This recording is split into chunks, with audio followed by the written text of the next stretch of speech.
ادھر اہل مدینہ نے جب سے رسول اللہ صلی اللہ علیہ وسلم کی روانگی کی خبر سنی تھی، روزانہ صبح ہی صبح ہرہ کی طرف نکل جاتے تھے، اور جب سخت دوپہر ہو جاتی تو واپس پلٹ آتے۔ ایک روز طویل انتظار کے بعد لوگ اپنے اپنے گھروں کو واپس جا چکے تھے کہ ایک یہودی اپنے کسی ٹیلے پر کچھ دیکھنے کے لیے چڑھا۔ کیا دیکھتا ہے کہ رسول اللہ صلی اللہ علیہ وسلم اور آپ کے ساتھی سفید کپڑوں میں ملبوس چلے آ رہے ہیں۔ اس نے بے خود ہو کر نہایت بلند آواز سے کہا، عرب کے لوگوں، یہ رہا تمہارا نصیب جس کا تم انتظار کر رہے تھے۔ مسلمانوں نے اس کی آواز سنی تو ہتھیار اٹھا کر استقبال کے لیے دوڑ پڑے۔ سب نے مل کر اللہ اکبر کا نعرہ لگایا۔ پھر یہ لوگ ہرہ تک چلے آئے اور وہیں آپ سے ملاقات کی۔ اس کے بعد آپ داہنی جانب مڑ گئے اور قباء میں بنی عمرو بن عوف کی آبادی میں قیام فرمایا۔ آپ سیدنا ابو بکر صدیق رضی اللہ عنہ کے ساتھ دوسرے لوگوں کے درمیان میں بیٹھ گئے۔ اب ہوا یہ کہ جو بھی آتا سیدنا ابو بکر صدیق کو اللہ کا رسول خیال کر کے انہیں سلام کرتا، اس لیے کہ آپ کے بالوں میں سفیدی آ چکی تھی۔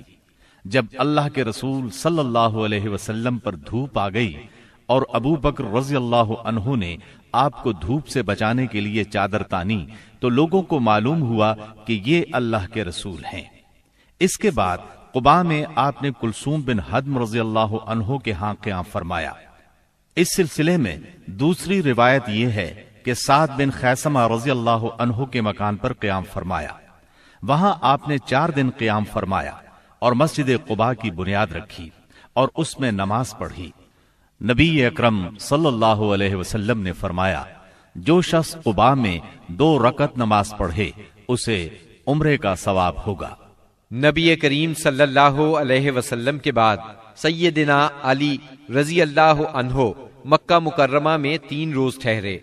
اس دوران میں مکے کے لوگوں کی جو امانتیں رسول اللہ صلی اللہ علیہ وسلم کے پاس تھیں ان کو ادا کیا، پھر پیدل چل پڑے اور قباء میں رسول اللہ صلی اللہ علیہ وسلم سے آ ملے۔ انہوں نے کلثوم بن حدم رضی اللہ عنہ کے مکان پر قیام کیا۔ رسول اللہ صلی اللہ علیہ وسلم 5ویں دن یہاں سے روانہ ہوئے۔ یہ جمعے کا دن تھا۔ اللہ کے حکم پر روانہ ہوئے۔ ابو بکر صدیق رضی اللہ عنہ آپ کے پیچھے بیٹھے تھے۔ آپ نے اپنے ننھیال بنو نجار کے پاس پیغام بھجوایا۔ وہ لوگ تلواریں لٹکائے حاضر ہوئے۔ آپ نے ان کی معیت میں مدینہ منورہ کی طرف کوچ فرمایا۔ آپ بنو سالم بن عوف کی بستی میں پہنچے تو جمعے کا وقت ہو گیا۔ آپ نے وہیں بطن وادی میں جمعے کی نماز پڑھائی جس میں 100 آدمی شریک تھے۔ جمعے کے بعد نبی کریم صلی اللہ علیہ وسلم نے مدینے کا رخ کیا۔ اس وقت تک لوگ استقبال کے لیے امڈ آئے تھے۔ گھر اور گلی کوچے حمد و تسبیح سے گونج رہے تھے۔ رسول اللہ صلی اللہ علیہ وسلم انصار کے جس محلے سے بھی گزرتے اس محلے کے لوگ آپ کی اونٹنی کی نکیل پکڑ لیتے اور عرض کرتے، ہم لوگ حاضر ہیں، ہمارے ہاں قیام فرمائیں، ہم سب ساز و سامان اور ہتھیاروں کے ساتھ آپ کی حفاظت کریں گے۔ جواب میں آپ فرماتے، اونٹنی کا راستہ چھوڑ دو، یہ اللہ کی طرف سے معمور ہے۔ آپ کے اس فرمان کا مطلب یہ تھا کہ اللہ کو جہاں منظور ہوگا یہ وہاں خود رکے گی۔